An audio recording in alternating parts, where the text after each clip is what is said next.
নমস্কার, আমি দেবজ্যোতি। আমার আজকের প্রতিবেদনে আপনাদের সকলকে স্বাগত জানাই।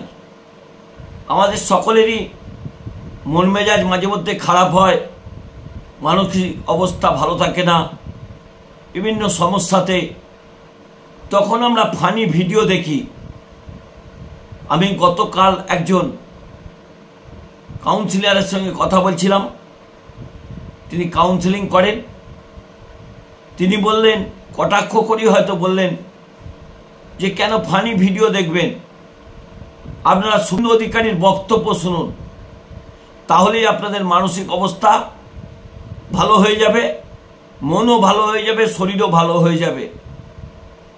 তার কথার পিছনে অত্যন্ত গুরুত্ব রয়েছে। সেই যিনি কাউন্সেলিং করেন তার নামটাও আমাদের বলে দিচ্ছি, তার নাম হচ্ছে সাথী ঘোষ।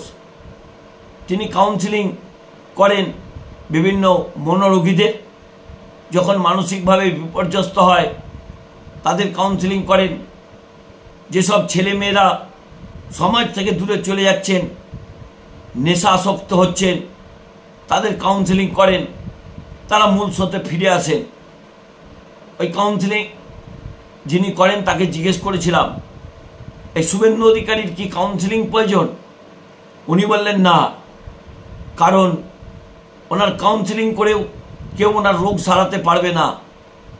কারণ ওনার রোগ কিন্তু মনের রোগ নয়, ওনার রোগ হচ্ছে ক্ষমতার রোগ। সেই ক্ষমতার রোগের জন্য প্রতিহিংসার বশবর্তী হয়ে তিনি যখন যা খুশি বলতে পারেন। কারণ তিনি আরও ব্যাখ্যা করলেন, এই মানুষটি রাজনৈতিক নেতা হিসেবে অত্যন্ত জনপ্রিয়, কিন্তু তিনি ঢপবাজিতেও অত্যন্ত জনপ্রিয়। কারণ প্রতিদিনই তিনি নিত্য নতুন গল্প করেন। 2021 সালের নির্বাচনের সময় বলেছিলেন 23 সালে সরকার পড়ে যাবে আর 21শে জুলাই করতে পারবে না। এই খবরগুলো আপনারা সোশ্যাল মিডিয়াতে দেখেছেন। গত 24-এর লোকসভা নির্বাচনের আগে বললেন 25 সালের প্রথমেই সরকার পড়ে যাবে, এখানে ভারতীয় জনতা পার্টির সরকার তৈরি হবে অথবা রাষ্ট্রপতি শাসন হবে।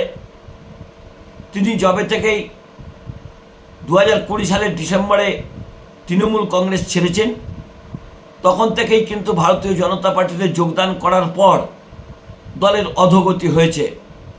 নিত্য নতুন ঢপ দিতে তিনি শুরু করেন। প্রতিদিনই তিনি তারিখ দেন, এই তারিখে এই হবে, ওই তারিখে এই হবে, ওই তারিখে এর বাড়িতে সিবিআই যাবে, ওই তারিখে একে গ্রেপ্তার করা হবে। কারণ তার মাথায় তো হাত রয়েছে ওই প্রভুদের। সেই প্রভুরা তাকে বলেন আর সেই মতো বলেন। কারণ ইডি সিবিআই একসময় এই খোকাবাবুর কথাতে চলতো। খোকাবাবু যা বলতেন খোকাবাবুর কথাতেই ইডি সিবিআই তার বাড়িতে চলে যেতেন, তাকে গ্রেপ্তার করতেন, কিন্তু অশ্বডিম্ব প্রসব করতেন। 20 সাল থেকে বহু মানুষের বাড়িতে ইডি সিবিআই গেছে, একজনও তৃণমূল নেতাকে তার অভিযুক্ত হিসেবে প্রমাণ করতে পারেননি। আর ঢপবাজিতে ইনি তো নোবেল পর্যন্ত পেতে পারেন এই খোকাবাবু। খোকাবাবু এত ঢপ দিতে পারেন, আবার একটা নতুন ঢপ দিয়েছেন। তিনি বলেছেন 26-এ ঝড় হবে না, সুনামি হবে। কীরকম সুনামি? সুনামিতে নাকি তৃণমূল কংগ্রেসের মমতা বন্দ্যোপাধ্যায় হেরে যাবেন, তৃণমূল কংগ্রেসের একজনও জিতবেন না। সেই ঝড়ে নাকি ভারতীয় জনতা পার্টি এ রাজ্যে ক্ষমতায় চলে আসবেন। আমি এই ঢপবাজ অধিকারী বাবুর উদ্দেশ্যে একটা কথা বলি, আপনি আগে দিলীপ ঘোষকে সামলান। দিলীপ ঘোষের কেচ্ছা কেলেঙ্কারি সামনে আনতে যে আপনি যে বিপদ করেছেন, তা কিন্তু ভারতীয় জনতা পার্টির কেন্দ্রীয় নেতৃত্বও জেনে গেছেন। এখন কলকাতা পুলিশ তদন্ত করছে। আপনি যতক্ষণ না এই তদন্তকে সিবিআইয়ের কাছে নিয়ে যেতে পারছেন, ততক্ষণ আপনার বাঁচোয়া নেই। যত তদন্ত এগোচ্ছে ততই কিন্তু কলকাতা পুলিশ আস্তে আস্তে এই পূর্ব মেদিনীপুরের দিকে এগোনোর চেষ্টা করছেন। কারণ যেখান থেকে যে ইউজার আইডি ব্যবহার করা হয়েছিল তাকে কিন্তু কলকাতা পুলিশ ইতিমধ্যেই ট্র্যাক করেছেন তার টেলিফোন নাম্বারও কলকাতা পুলিশ হয়তো জোগাড় করে ফেলেছেন। কাদের কাছে সেই ছবি পাঠানো হয়েছিল, নেপথ্যে কারা, সমস্ত তথ্য কিন্তু কলকাতা পুলিশ সংগ্রহ করছে। তাই এই খোকাবাবুর ঢপবাজি নতুন করে ছবি হতে পারে, কারণ রথের সময়ে যারা এই যাত্রাপালা তৈরি করেন তাদের একজনের সঙ্গে কথা হচ্ছিল, তারা বলেছেন এই খোকাবাবুর ঢপবাজি নিয়ে যদি নতুন কোনো যাত্রাপালা আনা হতো তাহলে কিন্তু হিট হয়ে যেত। তবে আগামী রথে কিন্তু এই মেজ খোকার নামে নতুন যাত্রাপালা কিন্তু তৈরি হবে। এই মেজ খোকা তারিখের পর তারিখ দিতেন আর ঢপবাজির পর ঢপবাজি করতেন। এই নবান্ন দখল পাঁচেক তিনি ইতিমধ্যেই করে ফেলেছেন। যতই নবান্ন দখল করতে গেছেন ততই নবান্ন থেকে তাদের দূরত্ব আরও বেড়েছে। এই মুহূর্তে ভারতীয় জনতা পার্টির নেতাদের মধ্যে শ্রমিক ভট্টাচার্য অত্যন্ত রাজনৈতিকভাবে ক্ষমতাসীন, তাকেও এখন বোকা বাক্সে ঢোকানোর চেষ্টা করছেন এই খোকাবাবু। কিন্তু শ্রমিক ভট্টাচার্যের পিছনে আরএসএসের হাত রয়েছে, কেন্দ্রীয় বিজেপির একাংশের হাত রয়েছে।